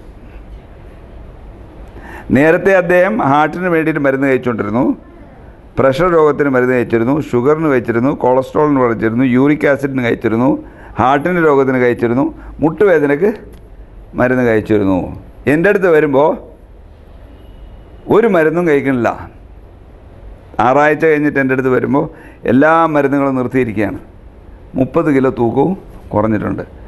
എല്ലാ അസുഖങ്ങളും അണ്ടർ കൺട്രോളാണ്. നടന്നു പോകുന്നതിന് യാതൊരു കുഴപ്പമില്ല. മുട്ടിൻ്റെ വേദന മുഴുവനായിട്ട് മാറിയിരിക്കുന്നു, നെഞ്ചിൻ്റെ വേദന ഇല്ല, പ്രഷർ കൺട്രോളില്ല, ഷുഗർ കൺട്രോളില്ല, കൊളസ്ട്രോൾ കൺട്രോളില്ല, യൂറിക് ആസിഡ് കൺട്രോളില്ല. 6 രോഗങ്ങൾ 30 കിലോ തൂക്കം കുറഞ്ഞപ്പോൾ ഫുള്ളായിട്ട് മാറിക്കിട്ടി. അതുകൊണ്ട് തൂക്കം കുറയേണ്ടത് നിർബന്ധമാണ്. തൂക്കം കുറഞ്ഞാലേ അടഞ്ഞു പോയ രക്തക്കുഴലുകൾ തുറന്ന് കിട്ടി. തൂക്കം കുറയാൻ 2 മാർഗങ്ങളേ ഉള്ളൂ. 1 ഭക്ഷണം കുറയ്ക്കുക, 2 വ്യായാമം കൂട്ടുക. ഇതല്ലാതെ വേറെ മാർഗങ്ങളൊന്നും ഇല്ല. ചില മരുന്നുകളുണ്ട്, ചിലപ്പോൾ അതും ഉപയോഗിക്കാൻ സാധിക്കും. പിന്നെ തൈറോയിഡിൻ്റെ ഫങ്ഷൻ കൂടിയിട്ട് ഹൈപ്പർ തൈറോയിഡിസം കൊണ്ടിട്ട് നിങ്ങളുടെ തൂക്കം കൂടിയതാണെങ്കിൽ തൈറോയിഡ് ഹോർമോൺ റിപ്ലേസ് ചെയ്ത് കഴിഞ്ഞാൽ അപ്പോഴും തൂക്കം കുറയും. തൂക്കം കുറയേണ്ടത് നിർബന്ധമാണ്. തൂക്കം കുറഞ്ഞാൽ മാത്രമേ അടഞ്ഞുപോയ രക്തക്കുഴലുകൾ തുറന്നു കിട്ടുകയുള്ളൂ. അടുത്ത പ്രധാനപ്പെട്ട കാരണമാണ് വ്യായാമമില്ലായ്മ. നമ്മൾ നേരത്തെ പറഞ്ഞു, വികസിത രാജ്യങ്ങളിൽ കഴിഞ്ഞ 30 കൊല്ലം കൊണ്ട് ഹൃദ്രോഗ മരണങ്ങൾ 60% കുറഞ്ഞു. അതെന്തുകൊണ്ട് കുറഞ്ഞു എന്ന് പരിശോധിച്ച് നോക്കിയാൽ അതിൽ പ്രധാനമായിട്ടുള്ള ഘടകം അവരുടെ ജീവിത രീതിയിൽ വ്യായാമം ഉൾക്കൊള്ളിച്ചു എന്നുള്ളതാണ്. പൊതുവേ വികസിത രാജ്യങ്ങളിലുള്ള ആളുകൾ നമ്മളെക്കാൾ കൂടുതൽ തിരക്കുള്ള ആളുകളാണ്. നമ്മളത്ര പോലും സമയമുണ്ടാവില്ല അവർക്ക്. പിന്നെ അവരെങ്ങനെ വ്യായാമം ചെയ്യും? അപ്പം അതുകൊണ്ട് അവരെന്ത് ചെയ്തു? ചെയ്യുന്ന പ്രവൃത്തിയിൽ വ്യായാമം ഉൾക്കൊള്ളിച്ചു. പ്രത്യേക സമയം കണ്ടെത്താൻ സാധിക്കാത്തത് കൊണ്ടിട്ട് ചെയ്യുന്ന പ്രവൃത്തിയിൽ വ്യായാമം ഉൾക്കൊള്ളിച്ചു. അവരെ നടത്തത്തിൻ്റെ സ്പീഡ് അങ്ങോട്ട് കൂട്ടിക്കളഞ്ഞു. മനസ്സിലായില്ലേ? അതുകൊണ്ട് നിങ്ങൾ വിദേശത്ത് പോയി കഴിഞ്ഞാൽ, നിങ്ങൾ ന്യൂയോർക്ക് എയർപോർട്ടിലോ ടോക്കിയോ എയർപോർട്ടിലോ ഇറങ്ങിക്കഴിഞ്ഞാൽ മെല്ലെ നടക്കുന്ന ഒരാളെയും കാണൂല. പുറത്തിറങ്ങുമ്പോൾ നിങ്ങൾ വിചാരിക്കുക ഇവിടെ നിന്ന് തീ പിടിച്ചിട്ടുണ്ട്, ആളുകൾ ഓടുന്നതാണല്ലോ എന്ന്. അവർ വ്യായാമത്തിന് വേണ്ടിയിട്ട് അവരെ നടത്തത്തിൻ്റെ സ്പീഡ് അങ്ങോട്ട് കൂട്ടിയതാ. അതുകൊണ്ടാണ് നമ്മുടെ നാട്ടിൽ എന്താ സംഭവിച്ചിരിക്കണേ? നമ്മളെ രാഷ്ട്രീയക്കാർ, നേതാക്കന്മാർ പറഞ്ഞു കൊടുത്തു ജോലിക്കാരടുത്ത്, നിങ്ങൾ സ്പീഡിൽ നടന്നിട്ടൊന്നും ജോലിയൊന്നും ചെയ്യരുത്, മെല്ലെ മെല്ലെ ചെയ്താൽ മതി. അതുകൊണ്ട് ജോലിക്കൊരുത്തനും ഇന്ന് വിളിച്ചാൽ അവനെ കാണുമ്പോൾ എനിക്ക് വിഷമം തോന്നും. അവൻ ICUവിൽ കിടത്തിയിട്ട് ഇഞ്ചക്ഷൻ കൊടുത്താലോ എന്ന് തോന്നും, അവൻ നടക്കുന്ന സ്പീഡ് കണ്ടാൽ. പറഞ്ഞാൽ നമ്മുടെ രാഷ്ട്രീയക്കാർ ചെയ്തു കൊടുത്തതാ. അത് രാഷ്ട്രീയക്കാർ പറഞ്ഞു കൊടുത്തതാ. നേതാക്കന്മാർ, നിങ്ങൾ സ്പീഡിൽ നടന്നിട്ട് ജോലിയൊന്നും ചെയ്യരുത്, നിങ്ങളങ്ങനെ വിഷമിച്ചിട്ട് നിങ്ങൾ സ്ട്രെയിൻ ചെയ്തിട്ടൊന്നും ചെയ്യരുത്, നിങ്ങൾ കഴിയുന്നതും അങ്ങനെ സമയം കളഞ്ഞാൽ മതിയെന്ന്. അപ്പം അങ്ങനെയായി നമ്മുടെ സ്വഭാവം. നമ്മുടെ നാട്ടിലെ ആളുകളെ നടത്തത്തിൻ്റെ സ്വഭാവം അങ്ങനെയായി. അതുകൊണ്ട് എന്തു പറ്റി? ഹൃദ്രോഗം എങ്ങനെ കൂടി. നമ്മുടെ നാട്ടിൽ ഇന്ന് ആർക്കെങ്കിലും വ്യായാമമുണ്ടോ? വിദേശത്ത് അത് മാത്രമല്ല, അവർ ഒരു ബിൽഡിങ്ങിൽ വന്നാൽ ലിഫ്റ്റ് കാത്ത് നിൽക്കില്ല, സ്റ്റെപ്സിൽ ഓടി കയറിപ്പോവും. എന്തിനു? വ്യായാമത്തിന് വേണ്ടിയിട്ട്. ബസ്സിൽ വീട്ടിലോട്ട് വരികയാണെങ്കിൽ വീട്ടിൻ്റെ അടുത്തുള്ള സ്റ്റോപ്പിൽ ഇറങ്ങില്ല, 2 സ്റ്റോപ്പ് അപ്പുറം ഇറങ്ങിയിട്ട് ഓടി വരും. എന്തിനാ? വ്യായാമത്തിന് വേണ്ടിയിട്ട്. കാർ എടുത്തിട്ട് ഷോപ്പിങ്ങിന് പോവുകയാണെങ്കിൽ ആ ഷോപ്പിംഗ് മാളിൽ അവർ കാർ പാർക്ക് ചെയ്യില്ല, 2 ബ്ലോക്ക് അപ്പുറം കാർ പാർക്ക് ചെയ്തിട്ട് ഷോപ്പിംഗ് മാളിൽ നടന്നു വരും, വ്യായാമത്തിന് വേണ്ടിയിട്ട്. മനസ്സിലായില്ലേ? നമ്മുടെ നാട്ടിൽ അതൊന്നുമില്ല. നമ്മുടെ നാട്ടിൽ എത്ര വ്യായാമം ചെയ്യാതിരിക്കാൻ പറ്റും, അങ്ങനെയാണ് ആളുകളെ ശീലിപ്പിച്ചിരിക്കുന്നത്. മനസ്സിലായില്ലേ? ഇന്ന് കുട്ടികൾക്കുണ്ടോ നമ്മുടെ നാട്ടിൽ വ്യായാമം? കൊച്ചു കുട്ടികൾക്ക് എവിടുന്ന് വ്യായാമം? കുട്ടികൾ 25 കൊല്ലത്തിന് മുമ്പ് എങ്ങനെയാണ് സ്കൂളിൽ പോയിരുന്നത്? 5-10 കിലോമീറ്റർ നടന്നിട്ടാണ് സ്കൂളിൽ പോയിരുന്നത്, ഇല്ലേ? ഇന്ന് സ്കൂൾ ഒരു ഫള്ളങ്ങ് അപ്പുറമാണെങ്കിലും നടന്നു പോകുന്ന കുട്ടികളെ കാണൂല. Car, bus, jeep, cycle rickshaw, auto rickshaw, van, bus എന്തിലെങ്കിലും അല്ലാതെ നടന്നു പോകുന്ന കുട്ടികളെ കാണൂല. പണ്ട് സ്കൂള് പഠിത്തത്തിൻ്റെ പീരീഡ് കഴിഞ്ഞാൽ 1 മണിക്കൂർ കളിക്കുമായിരുന്നു കുട്ടികൾ, ഗെയിംസ് പീരീഡ്. ഇന്ന് അതില്ല. അതുണ്ടെങ്കിലും ഈ കൊണ്ടുപോയ ബസ്സിൻ്റെ ഡ്രൈവറും ജീപ്പിൻ്റെ ഡ്രൈവറും കാത്തിരിക്കണേണ്. അവൻ ഓടിപ്പോയി കുട്ടീനെ പിടിച്ചുകൊണ്ട് വന്നിട്ട് ഇരുത്തും. എന്തിനാ? അവന് വേഗം തിരിച്ചു വരണം. അതുകൊണ്ട് അവൻ കളിക്കാൻ സമ്മതിക്കില്ല. മനസ്സിലായില്ലേ? അപ്പോൾ അങ്ങോട്ട് നടത്തമില്ല, സ്കൂളിലെ കളിയില്ല, തിരിച്ച് വീട്ടിലെത്തി. പണ്ട് കാലത്ത് വീട്ടിലെത്തി കഴിഞ്ഞാൽ കുട്ടികളൊന്നോ കളിക്കുമായിരുന്നു, ഇല്ലെങ്കിൽ കുട്ടികൾ അച്ഛനമ്മ എന്തെങ്കിലും സഹായിക്കുമായിരുന്നു. ഇന്ന് കുട്ടികൾ വീട്ടിലെത്തിക്കഴിഞ്ഞാൽ പഠിക്കുന്ന കുട്ടികൾക്കാണെങ്കിൽ ഒന്നോ ട്യൂഷൻ ഉണ്ടാവും, ഇല്ലെങ്കിൽ ഹോം വർക്ക് ഉണ്ടാവും. പഠിക്കാതെ കുട്ടികൾക്കാണെങ്കിൽ TV-ൻ്റെ മുമ്പിലോ കമ്പ്യൂട്ടറിൻ്റെ മുമ്പിലോ ഇരുന്നാൽ ഒരു ചാനൽ കഴിഞ്ഞാൽ പിന്നെ ഒരു ചാനൽ, ഒരു സീരിയൽ കഴിഞ്ഞാൽ പിന്നെ ഒരു സീരിയൽ, കോമഡി കഴിഞ്ഞാൽ ക്രിക്കറ്റ് കഴിഞ്ഞാൽ സിനിമ. കുട്ടികളുടെ വ്യായാമം മൊത്തമായിട്ട് പൂജ്യമാണെന്ന്. ആബ്സല്യൂട്ട് 0. ഒരു വ്യായാമമില്ല. മനസ്സിലായില്ലേ? അതാണ് കുട്ടികളുടെ സംഭവിച്ചിരിക്കുന്നത്. സ്ത്രീകളുടെ സ്ഥിതി എന്താ? എങ്ങനെ? വ്യായാമമുണ്ടോ? സ്ത്രീകൾക്ക് വ്യായാമമുണ്ടോ? എങ്ങനെയാ ഇപ്പോൾ? തീരെയില്ല. അങ്ങനെ പറഞ്ഞാൽ പറ്റൂല. സ്ത്രീകൾക്ക് വ്യായാമമുണ്ട്, ഈ ഒരു വിരലിനേ ഉള്ളൂ. എന്താ പറഞ്ഞാൽ അടുക്കളയിൽ മുഴുവൻ സ്വിച്ചാ. അപ്പോൾ ഈ സ്വിച്ച് ഇടുന്ന പണിയുണ്ട്. അപ്പോൾ ഇതിനൊരു നല്ല വ്യായാമം കിട്ടും സ്വിച്ച് ഇടാനായിട്ട്. അങ്ങനെ പണ്ട് കാലത്ത് അടുക്കള പണി കഴിഞ്ഞാൽ, ഇല്ലെങ്കിൽ അടുക്കള പണീൻ്റെ കൂട്ടത്തിൽ തന്നെ ചിലപ്പോൾ വെള്ളം കോരണമായിരുന്നു കിണറ്റിന്. ഒരു നല്ലൊരു വ്യായാമം. ഇപ്പോൾ അത് വെള്ളം കോരുന്നത് എല്ലാം മോട്ടറാണ്, അതുകൊണ്ട് വെള്ളം കോരലില്ല. പണ്ട് അതൊക്കെ കഴിഞ്ഞാൽ സ്ത്രീകൾ തുണി കഴുകുമായിരുന്നു. ഇന്ന് വാഷിംഗ് മെഷീനിലിട്ടാൽ തുണി അങ്ങോട്ട് കഴുകി കിട്ടും. അതൊക്കെ കഴിഞ്ഞാൽ ഒരു 4-3 മണിയാകുമ്പോൾ സ്ത്രീകൾ പണിയൊക്കെ വേഗം തീർത്ത് അടുത്ത വീട്ടിലോ സുഹൃത്തുക്കളുടെ വീട്ടിലൊക്കെ പോകുമായിരുന്നു ഇല്ലേ? എന്തിനാ പോകുന്നത് ഈ വൈകുന്നേരം അങ്ങോട്ട്? നടന്നിട്ട് നടന്നിട്ട് പോകുന്ന വ്യായാമം കിട്ടും അതുകൊണ്ടിട്ട് അല്ല? എന്തിനാ പോണേ? സന്തോഷത്തിനൊന്നുമല്ല, പരദൂഷണം പറയാനാ. പരദൂഷണം പറയാൻ ഇന്ന് മൊബൈൽ ഫോണുണ്ട്. പരദൂഷണം മുഴുവൻ ഇന്ന് മൊബൈൽ ഫോൺ വഴിയല്ലേ. അതുകൊണ്ട് അതിന് അങ്ങനെ ആ നടത്തവും ഇല്ലാതായി സ്ത്രീകൾക്ക്. ഇന്ന് അതൊക്കെ കഴിഞ്ഞ് 4 മണി കഴിഞ്ഞാൽ സ്ത്രീകൾ ടി വിൻ്റെ മുമ്പിൽ അങ്ങോട്ട് ഇരിക്കും. പണ്ട് കാലത്ത് ടി വിൻ്റെ മുമ്പിലിരുന്നാൽ ഇടയ്ക്കിടയ്ക്ക് ചാനൽ മാറ്റാനും അതിൻ്റെ സ്വിച്ച് മാറ്റാനും ഒക്കെ ടി വിൻ്റെ അടുത്ത് പോകണമായിരുന്നു. അപ്പോൾ ആ ഒരു നടത്തമെങ്കിലും കിട്ടുമായിരുന്നു 2-3 പ്രാവശ്യം. ഇതൊന്നും അതില്ല. ഇത് റിമോട്ടുമായി ടി വിൻ്റെ മുമ്പിൽ അങ്ങോട്ട് ഇരിക്കുക. റിമോട്ട് ഈ സൈഡിൽ ഒരു കുപ്പി പെപ്സിയും ഇപ്പുറത്ത് കടലയോ ചിപ്സും വെച്ചിരുന്നാൽ പിന്നെ അനങ്ങേണ്ട ആവശ്യമില്ല. ഒരു ചാനൽ കഴിഞ്ഞാൽ പിന്നൊരു ചാനൽ, ഒരു സീരിയൽ കഴിഞ്ഞാൽ പിന്നൊരു സീരിയൽ, ഒരു സിനിമ കഴിഞ്ഞാൽ പിന്നൊരു സിനിമ, ഇങ്ങനെ പോയിക്കൊണ്ടിരിക്കും. മണിക്കൂറുകളോളം അതിൻ്റെ മുമ്പിൽ ഇരിക്കുമ്പോൾ ഇടയ്ക്കിടയ്ക്ക് ഈ പെപ്സിയും കുടിക്കുക, ഈ ചിപ്സും അങ്ങോട്ട് തിന്നുക. എത്ര തിന്നു എത്ര കുടിച്ചു എന്നുള്ളതിന് യാതൊരു കണക്കും ഉണ്ടാവില്ല. നോക്കാതെയാണല്ലോ ഇത് കുടിക്കുന്നത്, അത് കണ്ടോണല്ലോ. അപ്പോൾ അതുകൊണ്ട് എന്ത് പറ്റും? നാളെ പോകുന്നതോറും ആളിങ്ങനെ വികസിച്ച് വരും. ഇവിടെ ഒരു വികസനം ഉണ്ടാവില്ല, മനസ്സിലായില്ലേ? വണ്ണം അങ്ങോട്ട് കൂടി വരും. അപ്പോൾ പിന്നെ വ്യായാമവും ഇല്ല, വണ്ണവും കൂടി. ഹൃദ്രോഗം വരാൻ വേറൊന്നും വേണ്ട, മനസ്സിലായില്ലേ? അതാണ് ഇന്നത്തെ സ്ത്രീകളുടെ സ്ഥിതി. പുരുഷന്മാരെ പിന്നെ പറഞ്ഞിട്ട് കാര്യമില്ലല്ലോ. ഇവിടുന്ന് അവിടെ പോകണമെങ്കിലും നടന്നു പോകില്ലല്ലോ. ബസ്, കാറ്, ജീപ്പ്, ഓട്ടോറിക്ഷയിലല്ലാതെ പോവില്ല. അതുകൊണ്ട് നമ്മുടെ നാട്ടിൽ മൊത്തമായിട്ട് വ്യായാമം ആർക്കും തന്നെ ഇല്ലാതായി. അതുകൊണ്ട് എന്ത് പറ്റി? ഹൃദ്രോഗം 100% കൂടി. അതുകൊണ്ട് വ്യായാമം അത്യാവശ്യമാണ്. വ്യായാമം ഒന്ന് കുട്ടികൾക്കാണെങ്കിൽ ഒരു ദിവസത്തിൽ 1 മണിക്കൂർ, മുതിർന്നവർക്കാണെങ്കിൽ അരമണിക്കൂർ, ഒരാഴ്ചയിൽ 5 ദിവസമെങ്കിലും കുറഞ്ഞത് വ്യായാമം ചെയ്തിട്ടുണ്ടാകണം. പക്ഷേ വ്യായാമം ചെയ്യാൻ പറയുമ്പോൾ ചിലപ്പോൾ അവർ വ്യായാമം ചെയ്യുന്നുണ്ടെന്ന് പറയും ഞങ്ങളടുത്ത്. ഞാൻ മോർണിംഗ് വാക്കിന് പോകുന്നുണ്ടെന്ന് പറയും, രാവിലെ നടക്കാൻ പോകുന്നുണ്ടെന്ന്. പണ്ട് കാലത്ത് നമ്മുടെ നാട്ടിൽ ഒരു ഹാറ്റും വെച്ച് ഒരു വാക്കിംഗ് സ്റ്റിക്കും പിടിച്ച് രാവിലെ നടക്കാൻ പോകുന്നെന്ന് പറഞ്ഞു കഴിഞ്ഞാൽ നമ്മുടെ നാട്ടിൽ വലിയ മാന്യനാണ്. മാന്യന്മാരെ മാത്രമേ അത് ചെയ്യൂ. അത് മാന്യതേൻ്റെ ഒരു ഗ്രേഡായിരുന്നു നടക്കാൻ പോകുന്നതെന്ന് പറഞ്ഞാൽ. മോർണിംഗ് വാക്ക്, മനസ്സിലായല്ലേ? പക്ഷേ അവർ നടക്കുന്നത് കണ്ടു കഴിഞ്ഞാൽ ഞാൻ നേരത്തെ പറഞ്ഞ പോലെ നമുക്ക് തന്നെ വിഷമം തോന്നും. ഇത് ഈ കണക്കിൽ പെടുത്താനുള്ള നടത്തമാണ്. നടന്നിട്ടുണ്ട് എന്ന് പറയൂലേ, അതിന് ആ സ്പീഡിൽ നടന്നതുകൊണ്ട് ഹാർട്ടിന് ഒരു ഗുണവും ഇല്ല. ഹാർട്ടിലോട്ട് പോകുന്ന രക്തക്കുഴലുകൾ വികസിക്കണമെങ്കിലും അടയാതിരിക്കണമെങ്കിലും നിങ്ങൾ നല്ലവണ്ണം വ്യായാമം ചെയ്യണം. നിങ്ങൾ അരമണിക്കൂർ വ്യായാമം ചെയ്ത് കഴിയുമ്പോൾ വേർത്ത് കുളിച്ചിട്ടുണ്ടാകണം.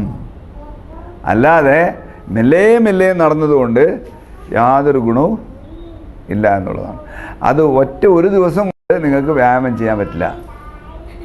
നിങ്ങൾ ചെറുപ്പം മുതലേ വ്യായാമം ചെയ്യുന്ന ആളാണെങ്കിൽ അതിങ്ങനെ തുടർന്ന് പോകുമ്പോൾ യാതൊരു പ്രശ്നവുമില്ല.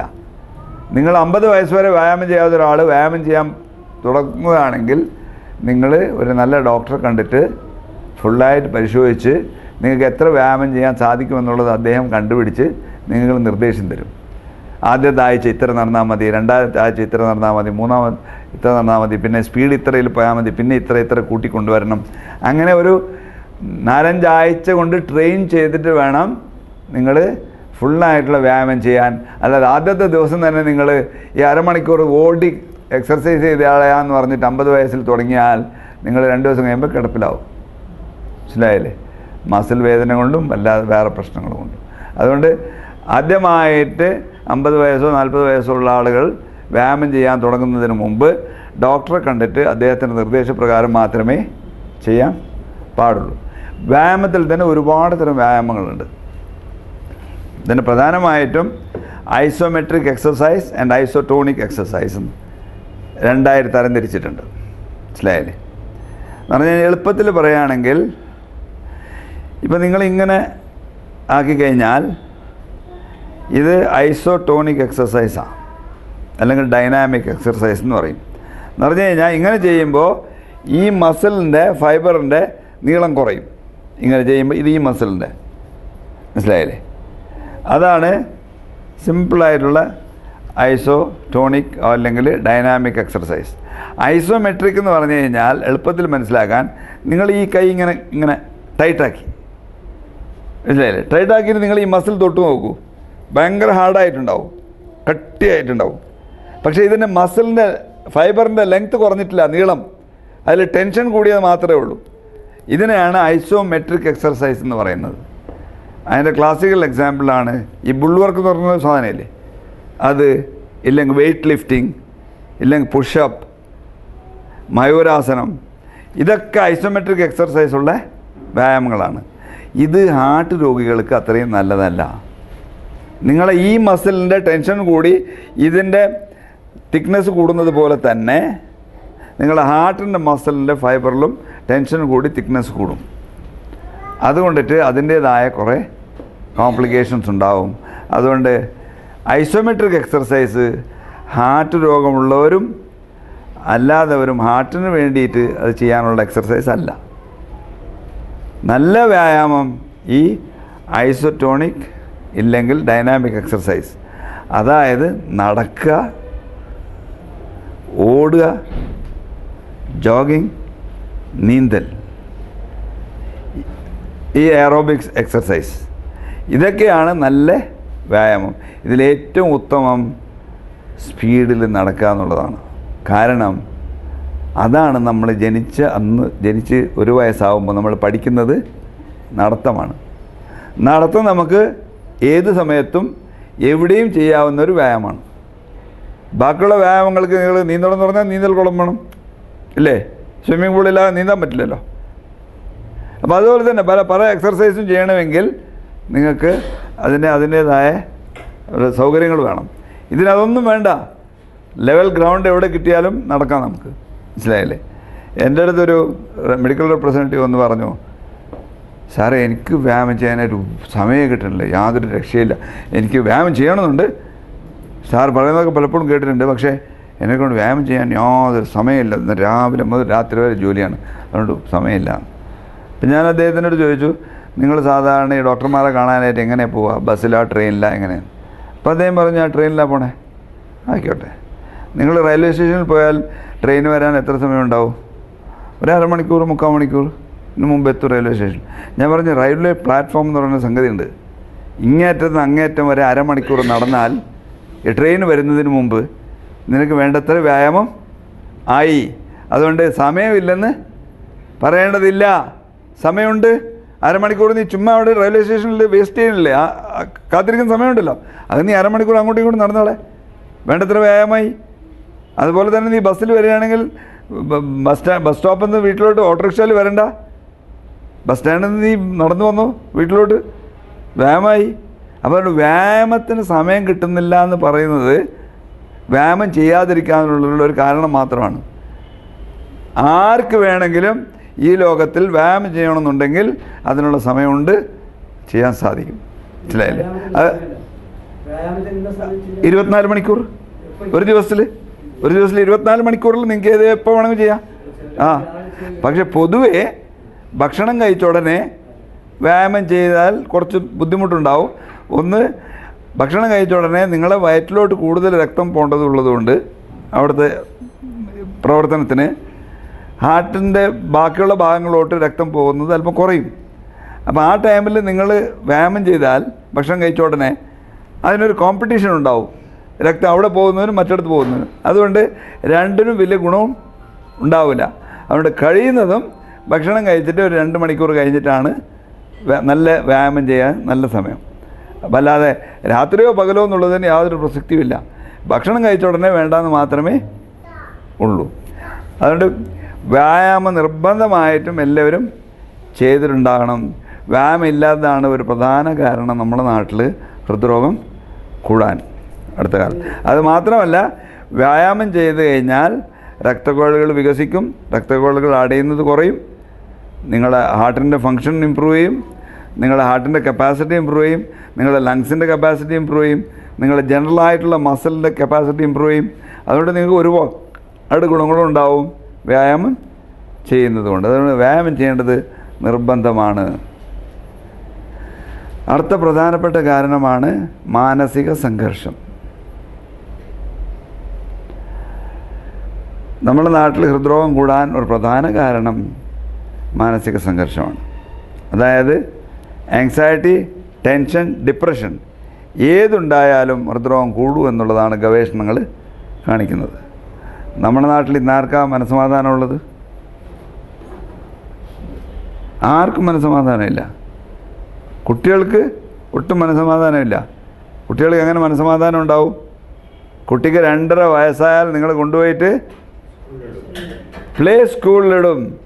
പ്ലേ സ്കൂളിലിടുക മാത്രമല്ല, അന്ന് മുതൽ നിങ്ങളെ കുട്ടി പഠിത്തത്തിൽ ഫസ്റ്റായിരിക്കണം, ഓട്ടത്തിൽ ഫസ്റ്റായിരിക്കണം, പാട്ടിൽ ഫസ്റ്റായിരിക്കണം, പ്രസംഗത്തിൽ ഫസ്റ്റായിരിക്കണം, എല്ലാത്തിലും വരണം.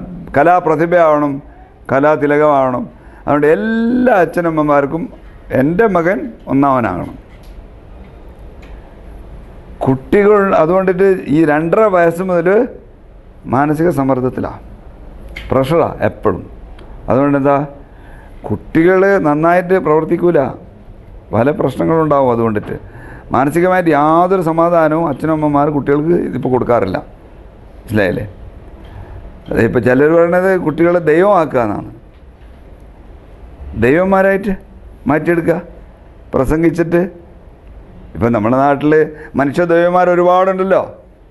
അവരെങ്ങനെയായത്? ദൈവം പ്രസംഗിച്ചിട്ടും അങ്ങനെ ആ ഒരു രൂപം കൊണ്ടിട്ടുമാണല്ലോ അവർ ദൈവങ്ങളായത്. അപ്പം അങ്ങനെ ഒരു കൂട്ടം അച്ഛനമ്മമാർക്ക് കുട്ടികളെ അതാക്കി മാറ്റിയെടുക്കണമെന്നുണ്ട്. പഠിച്ചിട്ട് എത്ര വലിയ ഡോക്ടറായാലും എത്ര ഇതായാലും കാര്യമില്ല. അതിനേക്കാളൊക്കെ ഈ ദൈവങ്ങളാക്കി മാറ്റിയെടുത്തു കഴിഞ്ഞാൽ ഭയങ്കര ഗുണമാണല്ലോ. കാശ് എവിടുന്ന് വരുന്ന കണക്കൊന്നുമില്ലല്ലോ. അപ്പം അതുകൊണ്ടിട്ട് നമ്മുടെ നാട്ടിൽ കുട്ടികൾക്ക് മാനസികമായിട്ട് ഒരു സമാധാനവും അച്ഛനമ്മമാരും കൊടുക്കാറില്ല. അതുകൊണ്ട് എന്താ, ഒരു 5 കൊല്ലത്തിന് മുമ്പ് വരെ SLC പരീക്ഷൻ്റെ റിസൾട്ട് വന്നു കഴിഞ്ഞാൽ കോഴിക്കോട് പട്ടണത്തിൽ മാത്രം 3-4 പേര് മണ്ണെണ്ണ ഒഴിച്ച് തീ കൊളുത്തുമായിരുന്നു. ആത്മഹത്യ. എന്ത്? ഒരു സബ്ജക്റ്റിൽ തോറ്റു, ഇല്ലെങ്കിൽ റാങ്ക് കിട്ടിയില്ല, ഇല്ലെങ്കിൽ ഒന്നിന് മാർക്ക് കുറഞ്ഞു എന്നൊക്കെ ഒരു കാരണം. ആളുകൾ അതും ഇതൊക്കെ പറഞ്ഞു എന്നൊക്കെ പറഞ്ഞിട്ട്. പക്ഷേ കഴിഞ്ഞ 5 കൊല്ലത്തിൽ ആരും ആത്മഹത്യ ചെയ്തിട്ടില്ല. നമുക്കൊരു മന്ത്രി ഉണ്ടായിരുന്നു. ആ മന്ത്രി നിയമങ്ങളൊക്കെ മാറ്റി. എന്താ? പൂച്ചക്കും പട്ടിക്കും ഒക്കെ SLC കൊടുത്തു കളഞ്ഞു. ഒന്നും എഴുതിയില്ലെങ്കിലും എല്ലാം പാസ്. പിന്നെ ആരും ആത്മഹത്യ ചെയ്യുമോ? ചെയ്യേണ്ട ആവശ്യമില്ലല്ലോ. അതുകൊണ്ട് കഴിഞ്ഞ 5 കൊല്ലത്തിൽ ഇവിടെ 5-6 കൊല്ലത്തിൽ ഇവിടെ ആത്മഹത്യ ഉണ്ടായിട്ടില്ല. അതുകൊണ്ട് ആ മന്ത്രിനെ നമ്മൾ ശരിക്കും പൂജിക്കണം. ആത്മഹത്യയൊക്കെ നിർത്തിയൊരു മന്ത്രിയാണ്. പക്ഷെ ഒരു കാര്യമുണ്ട്, 5-8 കൊല്ലം കഴിഞ്ഞിട്ട് ഇവർ BA ഒക്കെ കഴിഞ്ഞതിന് ശേഷം ABCD പഠിക്കാനായിട്ട് പിന്നെ വേറെ എവിടെയെങ്കിലും പോകേണ്ടി വരുമെന്നേ ഉള്ളൂ. വേറെ പ്രശ്നമൊന്നുമില്ല. ഇപ്പോൾ ആ ബാച്ചിൽ പാസ്സായ കുറേ നഴ്സിങ്ങിന് വന്ന കുട്ടികളുണ്ട് ഇവിടെ. ഒരക്ഷരം അറിഞ്ഞൂടാ, പേരെഴുതാൻ അറിഞ്ഞൂടാ ശരിക്ക്. അപ്പം അങ്ങനെയാണ് നമ്മുടെ വിദ്യാഭ്യാസത്തിൻ്റെ നിലവാരം ആ ലെവലിലോട്ട് അങ്ങോട്ട് പോയി. പക്ഷേ മാനസികമായിട്ട് കുട്ടികൾക്കൊരു സമാധാനം ഉണ്ടായി, ആരും ആത്മഹത്യ ചെയ്യാറില്ല. അതാണ്. സ്ത്രീകളുടെ സ്ഥിതി എന്താ? എങ്ങനെ മാനസികമായിട്ട്?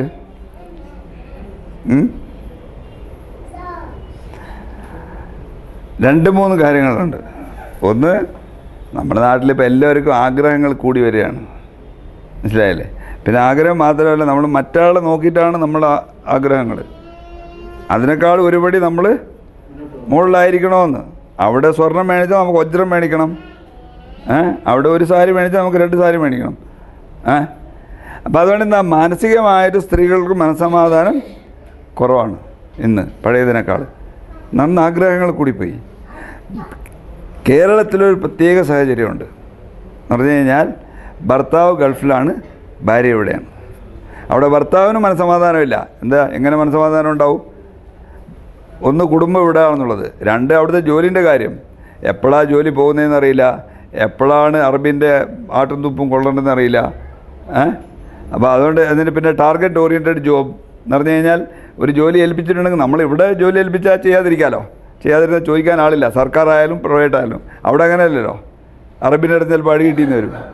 അതുകൊണ്ട് മാനസികമായിട്ട് അവിടെ ഭർത്താവിന് ഒരു സമാധാനമില്ല. അതുമാത്രമല്ല, 10 കൊല്ലം ഗൾഫിൽ ജോലിയെടുത്താൽ ഹാർട്ട് അറ്റാക്ക് ബോണസായിട്ട് കിട്ടുമെന്നുള്ളത് തീർച്ചയാണ്. 10 കൊല്ലം ഗൾഫിൽ ജോലിയെടുത്താൽ ഹാർട്ട് അറ്റാക്ക് ഒരു ബോണസാണ്. മനസ്സിലായില്ലേ? ഇവിടെയാണെങ്കിൽ സ്ത്രീ ഒറ്റക്ക്, കുടുംബം ഒറ്റക്ക് നോക്കണം, അവരുടെ വിദ്യാഭ്യാസം നോക്കണം, ബാക്കിയുള്ള കാര്യങ്ങൾ. അതുകൊണ്ട് എന്താ, ഇവിടെ ഭാര്യയ്ക്കും മനസ്സമാധാനമില്ല, അവിടെ ഭർത്താവിനും മനസ്സമാധാനമില്ല. അതുകൊണ്ട് എന്ത് പറ്റി? ഹൃദ്രോഗം ഇങ്ങനെ കൂടി. പിന്നെ പുരുഷന്മാരെ പറ്റി പറയേണ്ട ആവശ്യമില്ലല്ലോ. ആഗ്രഹങ്ങൾക്ക് ഞാൻ നേരത്തെ പറഞ്ഞതുപോലെ ഒരു കുറവുമില്ല. ഞാൻ മന്ത്രിയായാൽ പോരാ, എൻ്റെ മകൻ MP ആവണം, എൻ്റെ മകൾക്ക് കോർപ്പറേഷൻ കിട്ടണം, എല്ലാം എനിക്ക് തന്നെ കിട്ടണ്ടേ? നാട്ടിലുള്ള എല്ലാ സൗകര്യങ്ങളും എല്ലാം തന്നെ എനിക്ക് സ്വന്തം കിട്ടണമെന്നാണ് മനുഷ്യൻ്റെ ആഗ്രഹം. അങ്ങനെയാണ്. അതുകൊണ്ട് എന്ത് പറ്റി? ഹൃദ്രോഗം എങ്ങനെ കൂടി. അതുകൊണ്ട് തന്നെയാണ് ഞങ്ങളുടെ പുതിയ ചികിത്സാ രീതിയിൽ മാനസിക സംഘർഷം മറികടക്കാനുള്ള സൈക്കോളജിക്കൽ കൗൺസിലിംഗ് പുതിയ ചികിത്സാ രീതിൻ്റെ ഒരു ഭാഗമാണ്. ഇന്ന് എല്ലാ പ്രധാനപ്പെട്ട ഹാർട്ടിൻ്റെ രോഗം ചികിത്സിക്കുന്ന സ്ഥലങ്ങളിൽ മാനസിക സംഘർഷം മറികടക്കാനുള്ള കൗൺസിലിങ്ങിനും അതിനുള്ള ചികിത്സയ്ക്കും വേണ്ട സൗകര്യങ്ങളുണ്ട്. ഞങ്ങളുടെ ചികിത്സയിലും അത് ഒരു ചികിത്സയുടെ ഭാഗമായിട്ടാണ് ഞങ്ങൾ എടുത്തിരിക്കുന്നത്. മനസ്സിലായില്ലേ? സോ ഇതൊക്കെയാണ് പ്രധാനപ്പെട്ട കാരണങ്ങൾ. നമ്മൾ പ്രധാനപ്പെട്ട കാരണങ്ങളെ പറ്റിയൊക്കെ ചർച്ച ചെയ്ത് കഴിഞ്ഞു. പിന്നെ ചെറിയ ചെറിയ കാരണങ്ങൾ ഒരുപാടുണ്ട്. ഞാൻ നേരത്തെ പറഞ്ഞ പോലെ 400ഓളം കാരണങ്ങൾ കണ്ടുപിടിക്കപ്പെട്ടിട്ടുണ്ട്. പക്ഷേ അതൊന്നും നമ്മൾ അറിയേണ്ട ആവശ്യമില്ല. ഞാൻ നിങ്ങൾക്ക് പറഞ്ഞു തന്ന ഈ കാരണങ്ങളെ പറ്റി മനസ്സിലാക്കിയിട്ട് ഇത് മറികടന്നു കഴിഞ്ഞാൽ ഒരു പരിധി വരെ നമുക്ക് ഹൃദ്രോഗം തടയാൻ സാധിക്കുമെന്നുള്ളതാണ്. നിങ്ങൾക്ക് എന്തെങ്കിലും സംശയങ്ങളുണ്ടെങ്കിൽ ചോദിക്കാം. Any doubts? എനിക്കൊരു സംശയം. ഓ, എനിക്ക് അത്ര വെയിറ്റില്ല, ധാരാളം വ്യായാമൻ്റെ തൊഴിലാണ് ഞാൻ ചെയ്യുന്നത്. പക്ഷേ എനിക്ക് 1.5 വർഷം മുമ്പ് ബൈപ്പാസ് പെട്ടെന്ന് രാത്രി 3 മണിക്ക് ശസ്ത്രമാണ് ബൈപ്പാസ് കഴിഞ്ഞ ശേഷം. എന്നിട്ട് എനിക്ക് ആ പ്രോഗ്രസ് ഉണ്ടായി ഇത് മാറ്റൊന്നും വന്നില്ല. അത് ബൈപ്പാസിൻ്റെ പരാജയം അല്ല എൻ്റെ പരാജയം അല്ല. നിങ്ങളിപ്പോൾ ചോദ്യങ്ങൾ 4-5 എണ്ണമായി.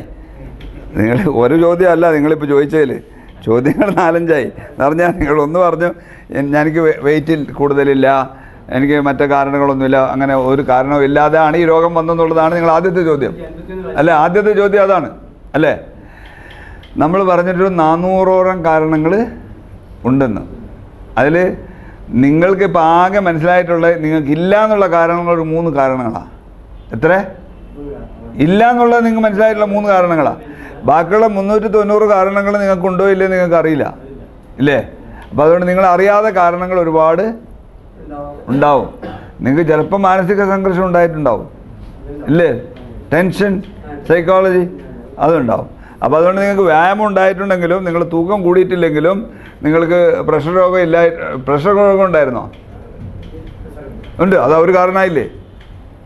മാനസിക സംഘർഷം ഒരു കാരണമായി, പ്രഷർ രോഗം ഒരു കാരണമായി. നിങ്ങൾ അറിയപ്പെടുന്നതിന് ഇപ്പോൾ 2 കാരണമായില്ലേ?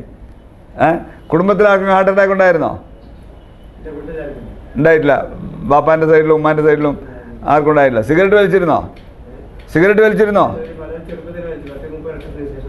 30 കൊല്ലത്തിന് ഇപ്പുറം വലിച്ചിട്ടില്ല. ഓക്കെ. പക്ഷേ 2 പ്രധാനപ്പെട്ട കാരണമുണ്ടല്ലോ. പിന്നെ വേറെ അറിയപ്പെടാതെ ഒരുപാട് കാരണങ്ങളുണ്ടാവും. ഇത് അറിയപ്പെടുന്നതിൽ തന്നെ 2 കാരണങ്ങളുണ്ട്. അതുകൊണ്ട് നിങ്ങൾ ഈ കാരണങ്ങളൊന്നും ഇല്ലാതെ വന്നെന്ന് പറയുന്നതിൽ അർത്ഥമില്ല. ഓക്കെ. പിന്നെ അടുത്ത ചോദ്യം, നിങ്ങൾ ബൈപ്പാസ് ചെയ്തിട്ടും നിങ്ങൾക്ക് വേണ്ടത്ര അസുഖം വ്യത്യാസപ്പെട്ടിട്ടില്ല എന്ന്. 2-3 കാര്യങ്ങളുണ്ട്. നിങ്ങൾ തുടക്കത്തിൽ നിങ്ങൾക്ക് ഹാർട്ട് അറ്റാക്ക് ആയിട്ടാണോ അവിടെ പോയത്?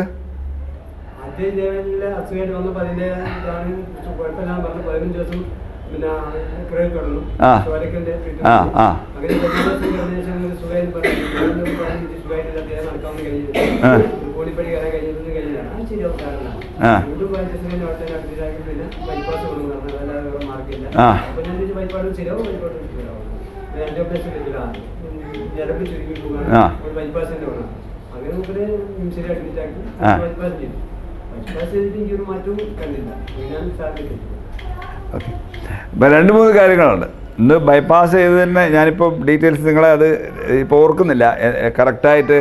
എത്ര രക്തക്കുഴലുകളുടെ അടച്ചലുണ്ടായിരുന്നു, അതിൽ എത്ര എണ്ണത്തിനെ ബൈപ്പാസ് ചെയ്തു അത് എന്നുള്ളത് ഞാൻ ഓർക്കുന്നില്ല ഇപ്പം. അപ്പോൾ ബൈപ്പാസ് ചെയ്യുമ്പോൾ തന്നെ അവർ ചിലപ്പോൾ 1-2 എണ്ണം വിട്ടുപോയിട്ടുണ്ടാവും, 3 എണ്ണം ചെയ്തിട്ടുണ്ടാവും, 2 എണ്ണം ബാക്കിയുണ്ടാവും. മനസ്സിലായില്ലേ? നിങ്ങൾ ഈ ഇപ്പോൾ ഉള്ള രോഗലക്ഷണങ്ങളും വിഷമങ്ങളും ഒക്കെ ചിലപ്പോൾ ആ 2 വിട്ടുപോയത് കൊണ്ടുള്ള കാരണത്താലായിരിക്കും ഉണ്ടായത്. അപ്പോൾ ഈ ചെയ്തതുകൊണ്ട് ഒരു പ്രയോജനം ഉണ്ടാവില്ലല്ലോ. ചെയ്തിരിക്കുന്നത് മറ്റതിനാണ്. അപ്പോൾ അതിൻ്റെ ആയിരുന്നില്ല നിങ്ങൾക്കുണ്ടായിരുന്ന രോഗലക്ഷണങ്ങൾ. നിങ്ങൾക്കുണ്ടായിരുന്ന രോഗലക്ഷണങ്ങൾ ഈ വിട്ട രണ്ടിൻ്റെയാണ്. അപ്പോൾ അതുകൊണ്ട് അത് ചെയ്യാത്തതുകൊണ്ട് നിങ്ങൾക്ക് ഉണ്ടാകും.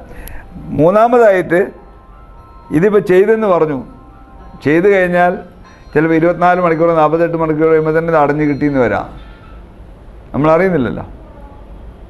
ചെയ്ത് കഴിഞ്ഞാലും ഇത് അടഞ്ഞു പോയി എന്ന് വരാം. മനസ്സിലായില്ലേ ചെയ്ത ഭാഗം? അപ്പോൾ അതുകൊണ്ടിട്ട് ഇപ്പം എന്ത് കാരണത്താലാണ് നിങ്ങൾക്കിത് വേണ്ടത്ര പ്രയോജനപ്പെടാത്തത് എന്നുള്ളത് നമുക്ക് പെട്ടെന്ന് പറയാൻ പറ്റില്ല. മനസ്സിലായില്ലേ? പക്ഷേ നിങ്ങൾക്ക് രോഗലക്ഷണം കൊണ്ടിട്ട് നിങ്ങൾക്ക് പ്രയോജനം ഉണ്ടായിട്ടില്ല എന്നുള്ളതാണ്. അതിനാണ് ഇന്ന് പറയണത് ശരിക്കുള്ള ചികിത്സ എടുത്ത് വേണം തീരുമാനിക്കാൻ. അതൊന്ന് പരാജയപ്പെട്ടാൽ മാത്രമേ ഈ ബൈപ്പാസിന് ആൻജിയോപ്ലാസ്റ്റിക്ക് പോയാൽ മതി എന്ന് പറയാനുള്ള പ്രധാന കാരണം അതാണ്. ഇന്നെന്താ സംഭവിക്കുന്നതെന്ന് പറഞ്ഞു കഴിഞ്ഞാൽ ഭൂരിപക്ഷ ആശുപത്രികളിലും നിങ്ങൾ പോയി നിങ്ങൾക്ക് വിഷമങ്ങളുണ്ടെന്ന് പറഞ്ഞു, ഡോക്ടർ 1-2 മരുന്നുകളൊക്കെ എഴുതി തന്നു, നിങ്ങളതും പോയി വീട്ടിൽ പോയി ഇരുന്ന് കഴിച്ച് നിങ്ങൾക്കൊരു വ്യത്യാസവുമില്ല. നിങ്ങൾ തിരിച്ചു പോയി അയാൾ 1-2 മരുന്ന് മാറ്റി അതും എഴുതി തന്നു, നിങ്ങളത് കഴിച്ചിട്ട് നിങ്ങൾക്ക് യാതൊരു വ്യത്യാസവും ഇല്ല. അപ്പോൾ ആ ഡോക്ടർ പറയുന്നത് നിങ്ങൾക്കിതാ മരുന്ന് കഴിച്ചിട്ട് അസുഖമൊന്നും മാറിയില്ല, അതുകൊണ്ട് നിങ്ങൾ ബൈപ്പാസ് ആൻജിയോപ്ലാസ്റ്റി വേണോ. മനസ്സിലായില്ലേ? പക്ഷെ അതിൽ ആ ചികിത്സ അദ്ദേഹം തന്നതുണ്ടല്ലോ, അത് ഒരിക്കലും നിങ്ങൾക്ക് വേണ്ടത്ര ചികിത്സ ആയിരുന്നില്ല. നിങ്ങളെ രോഗം മാറണമെങ്കിൽ ഈ ചികിത്സ ഒരു ഗോൾ സെറ്റ് ചെയ്തിട്ട് അങ്ങനെ ചികിത്സിച്ചാൽ മാത്രമേ നിങ്ങളെ രോഗലക്ഷണങ്ങൾ മാറുള്ളൂ. അല്ലാതെ മാറൂല. എന്തെങ്കിലും 4 മരുന്നോ 3 മരുന്നോ അത് ഇത് എഴുതി തന്നതുകൊണ്ട് മാറൂല. നിങ്ങളെ അസുഖം കുറയണമെങ്കിൽ നിങ്ങളെ തൂക്കം എത്ര വേണമെന്നുള്ളത് ആദ്യം തീർച്ചപ്പെടുത്തുക.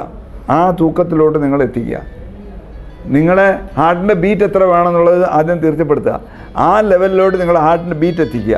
അല്ല ചുമ്മാ 1-2 മരുന്ന് എഴുതിയതല്ല. പ്രഷർ എത്ര വേണമെന്നുള്ളത് ആദ്യം തീരുമാനിക്കുക. ആ ലെവലിലോട്ട് നിങ്ങൾ പ്രഷർ എത്തിക്കുക. ഷുഗർ എത്ര വേണമെന്നുള്ളത് തീരുമാനിച്ചിട്ട് ആ ലെവലിലോട്ട് ഷുഗർ എത്തിക്കുക. കൊളസ്ട്രോൾ എത്ര വേണം, അങ്ങനെ ഓരോ സെറ്റ് പാരാമീറ്റേഴ്സ് ആ ഗോൾ അച്ചീവ് ചെയ്താൽ മാത്രമേ നിങ്ങൾക്ക് ശരിയാവുള്ളൂ. അത് അച്ചീവ് ചെയ്യാനായിട്ട് എൻ്റെ സുഹൃത്തുക്കൾ ആരും തന്നെ ശ്രമിക്കുന്നില്ല. എന്ന് പറഞ്ഞാൽ അവർക്കത് അച്ചീവ് ചെയ്യേണ്ട. നിങ്ങൾക്ക് കൂടുതൽ പിന്നെയും വേദന ഉണ്ടായാൽ മാത്രമേ നിങ്ങൾ ഇതിന് സമ്മതിക്കുള്ളൂ.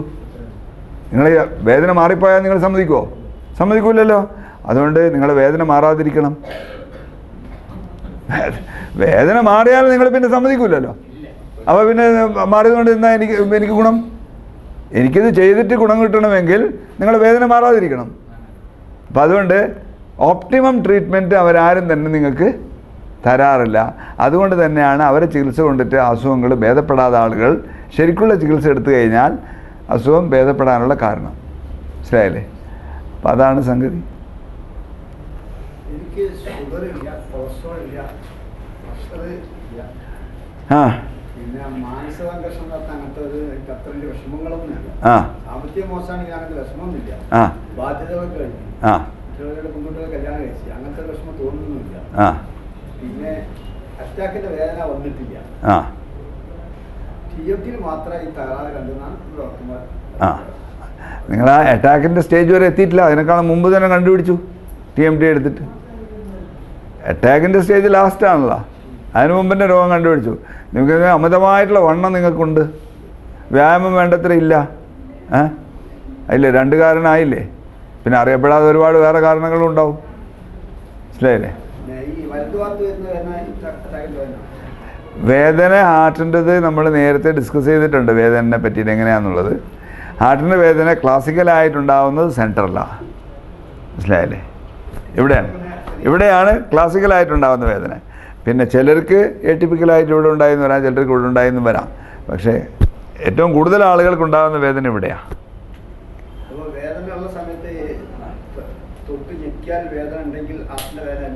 അതെ, ശരിയാണ്. അല്ല, ആ വേദന ഹാർട്ടിൻ്റെ വേദനയല്ല. പക്ഷെ വേറെ അതിൻ്റെ കൂട്ടത്തിൽ ഈ അമർത്തുമ്പോൾ ഉള്ള അല്ലാതെയും വേദന ഉണ്ടാവുമല്ലോ. ചിലർക്ക് അമർത്തുമ്പോൾ വേദന ഉണ്ട്, പക്ഷെ ഉള്ളിൽ വേറെ വേദനയുണ്ട്. അപ്പോൾ അതുകൊണ്ട് ഈ വേദന അമർത്തുമ്പോൾ ഉണ്ടാവുന്ന നെഞ്ഞിലുള്ള വേദന ഹാർട്ടിൻ്റെ വേദനയല്ല. മനസ്സിലായില്ലേ?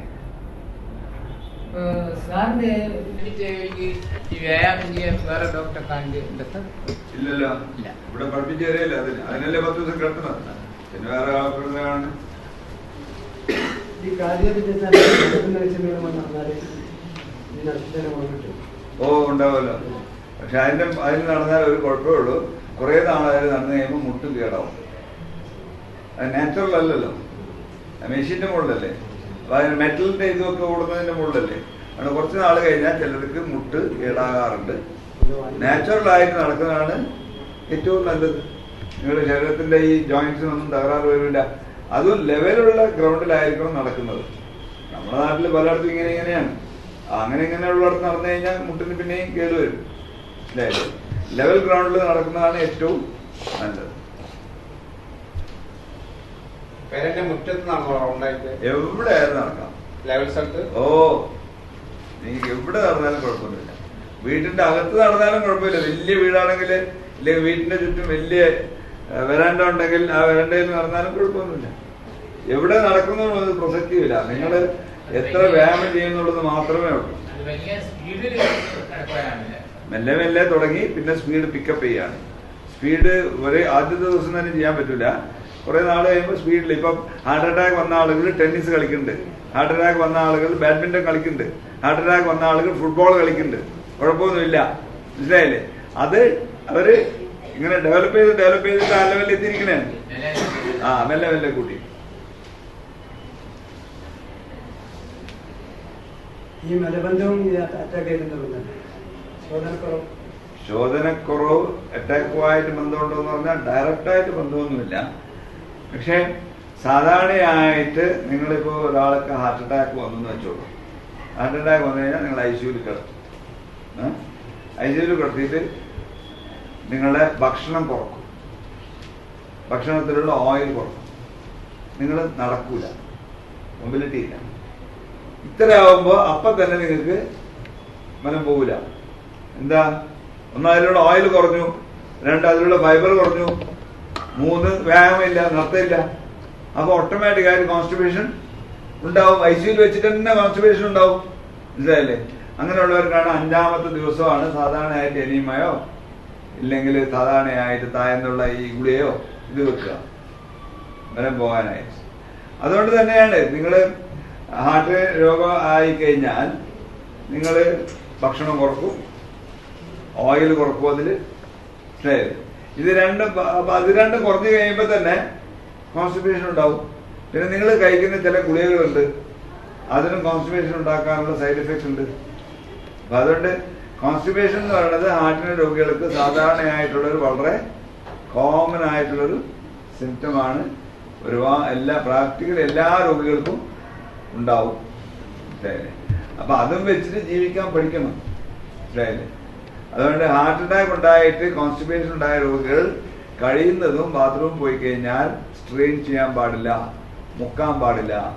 അങ്ങനെ മുക്കിക്കഴിഞ്ഞാൽ ചിലപ്പോ പെട്ടെന്ന് ഹാർട്ട് നിന്നുപോയി അവിടെ പഴിഞ്ഞു വീണെന്ന് വരാം. അതും ഹാർട്ടിന്റെ രോഗികൾ. അതുകൊണ്ട് കഴിയുന്നതും ബാത്റൂമിൽ പോയി മുക്കാൻ പാടില്ല.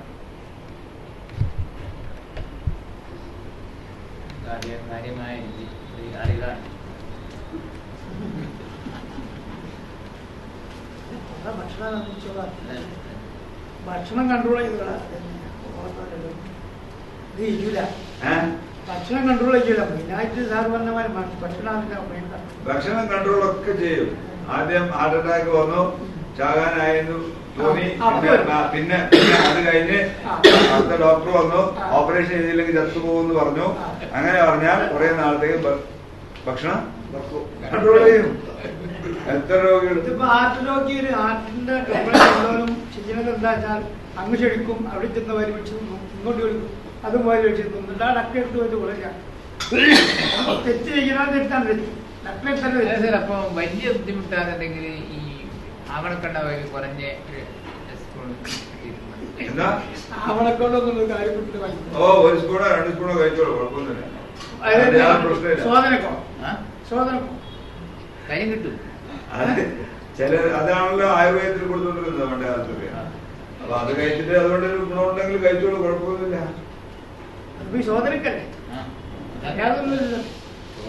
പറഞ്ഞ് മുക്കാൻ പാടില്ല. അവണക്കല്ലാത്ത പണിയുണ്ട്. എല്ലാ സ്ഥലമായിട്ട് നമ്മളെ മുരിങ്ങടലല്ലേ, മുരിങ്ങടല കഴിച്ച് ചുടുവെള്ളം കഴിക്കും.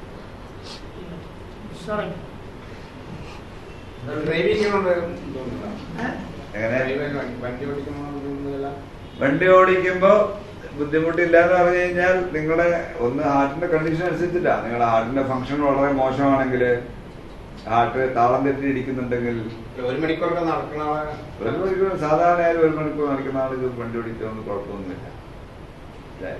പക്ഷെ നിങ്ങൾക്ക് കോംപ്ലിക്കേഷൻസ് വേറെ ഒക്കെ ഉണ്ടെങ്കിൽ, പെട്ടെന്ന് ഇടയ്ക്കിടയ്ക്ക് നിങ്ങളുടെ പ്രഷർ കുറഞ്ഞു പോയി തലകറക്കം വരുന്ന ഒരാളാണെങ്കിൽ ഡേഞ്ചർ നിങ്ങൾക്ക് മാത്രമല്ലല്ലോ, റോഡിലുള്ളവർക്കൊക്കെ ഡേഞ്ചറല്ലോ. പെട്ടെന്ന് വണ്ടി ഓടിച്ചോണ്ടിരിക്കുമ്പോൾ നിങ്ങൾ പെട്ടെന്ന് തലകറങ്ങിപ്പോയി, ഇല്ലെങ്കിൽ പെട്ടെന്ന് നിങ്ങൾ ബോധം കെട്ടുപോയി, അങ്ങനെയാണെങ്കിൽ ഡേഞ്ചർ നിങ്ങൾക്ക് മാത്രമല്ല ബാക്കിയുള്ളവർക്കും ഉണ്ടല്ലോ. ഇവിടെ ഡോക്ടർ പറഞ്ഞത് 10 പടവുള്ളൊരു കോണി കയറി പോയിട്ട് ഇറങ്ങി വരികയാണെങ്കിൽ കിടക്കുന്നുണ്ടെങ്കിൽ നിങ്ങൾക്ക് വണ്ടി ഓടിക്കണം. അത് സാധാരണ അങ്ങനെയല്ല. പണ്ട് നിങ്ങളുടെ കൂട്ടത്തിൽ ഇപ്പൊ ആരും തന്നെ ലൈംഗികമായിട്ടുള്ള ചോദ്യങ്ങളൊന്നും ചോദിച്ചിട്ടില്ല. മനസ്സിലായില്ലേ?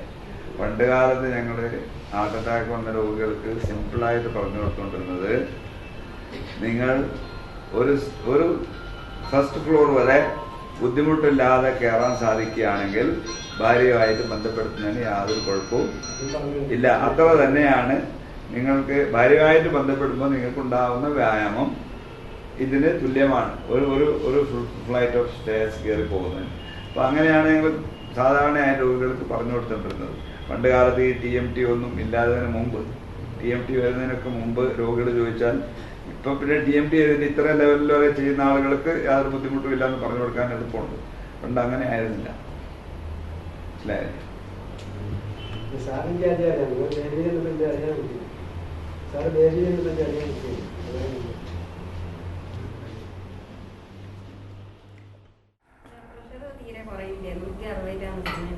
ആരുടെ?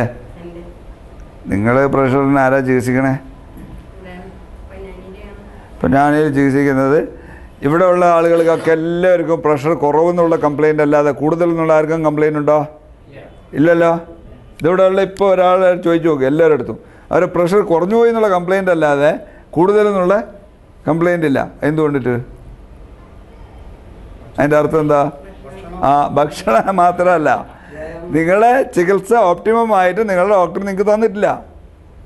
ആ ഡോക്ടർക്ക് നിങ്ങളെ പ്രഷർ കൺട്രോൾ ചെയ്യാനുള്ള ചികിത്സ തരാനുള്ള അറിവില്ല. അത്രയേ ഉള്ളൂ അതിൻ്റേത്. മനസ്സിലായില്ലേ? He has not treated you optimally. Optimum treatment എടുത്താലേ അത് പ്രഷർ കുറയുള്ളൂ. പക്ഷേ പ്രഷർ ചുമ്മാ 1-2 ഗുളികകൾ തന്നുകൊണ്ട് പ്രഷർ കുറയില്ല. ഓരോ ആൾക്കും പ്രഷറിൻ്റെ മരുന്ന് എത്ര വേണമെന്നുള്ളത് തീർച്ചപ്പെടുത്തണം. ആദ്യം ഏത് തരത്തിലുള്ള മരുന്ന് വേണമെന്നുള്ളതും തീർച്ചപ്പെടുത്തണം. എന്നിട്ട് അങ്ങനെ തന്നാൽ മാത്രമേ നിങ്ങൾ പ്രഷർ കൺട്രോൾ ആവുള്ളൂ. മനസ്സിലായില്ലേ? അപ്പോൾ അതാണ്. അപ്പോൾ അതുകൊണ്ട് ആ ഡോക്ടർ നിങ്ങൾക്ക് കറക്റ്റായിട്ടുള്ള ചികിത്സ ഇതുവരെ തന്നിട്ടില്ല. അവിടെ നിങ്ങളെ പ്രഷർ കൺട്രോൾ ആയിട്ടില്ല. പിന്നെ ശരിക്കും പ്രഷർ കൺട്രോൾ ആകാതെ ചില അവസരങ്ങളുണ്ട്. അത് കിഡ്നിക്ക് ഭയങ്കരമായിട്ട് അസുഖം വന്ന ആളുകൾ, ഇല്ലെങ്കിൽ വേറെ പലതരം ഉള്ള അസുഖം, അവർക്ക് മാത്രമേ പ്രഷർ കൺട്രോൾ ചെയ്യാൻ വലിയ ബുദ്ധിമുട്ടാണ്. പക്ഷെ നിങ്ങളെ പ്രഷറൊക്കെ എപ്പോഴും വേണമെങ്കിൽ കൺട്രോൾ ചെയ്യാം. അത് കൺട്രോൾ ചെയ്തിട്ടില്ലെങ്കിൽ അതിന് വേണ്ട കൃത്യമായിട്ടുള്ള മരുന്ന് തന്നിട്ടില്ല എന്നുള്ളതാണ് അതിൻ്റെ അർത്ഥം. മനസ്സിലായില്ലേ? കൂടുതൽ വിവരങ്ങൾ അറിയണമെങ്കിൽ ഈ പുസ്തകം വായിച്ചാൽ മതി.